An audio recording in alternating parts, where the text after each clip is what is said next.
Hello guys good morning welcome back to क्यूट्समा bloggers. तो आज वीडियो क्यूट स्टार्ट कर आपने जानीपे जेहेतु आज मोर ड्यूटी थी तो ड्यूटी ए पलि आसती बस छाड़ी तो पुणी रिटर्न आसिक आम आउे नहीं जाता तो ये आसी सारापर ए लंच टाइम हो जाता तो जोटा कि लंच करदे सारापर घर को पलि आसलु टाइम हो जाता तो ये घर को आसा समय देखिलु कि ये किसी निंब फूल फुटी तो से निंब फूल तोली आनी सीजन ही निंब फूल खाया कथा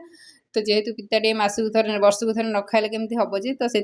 आणिकी पलि आसते कुलर बाहर रखी तो आम ये फ्रेश हो सारापर बाची आपने देखिए बहुत सारा पत्र भितर अल्प दिटा ही फूल बाहर तो जेहेतु आम मर्निंग सेफ्टी थी ये सप्ताहटा तो खाई से आम सुखे देकी रखीदेवु तो नेक्स्ट खाइबू तो आपको खाइला बेले ही वीडियो कर देखी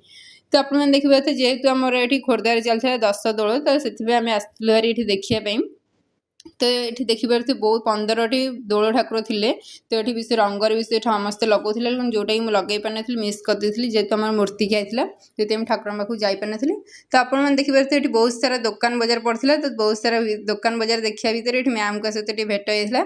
तापर ये आम पलि आसलु कि खायापी तो खाई किसी लंका चपरिया किसी खाईदे गोटे पिंचण किन जेहेतु खरा दिन आसा लाइन कटिगले हाथ एक्सरसाइज एपटे पवन भी आसे तो भिडियो भल लगी लाइक शेयर सब्सक्राइब करें। जय जगन्नाथ लव यू ऑल।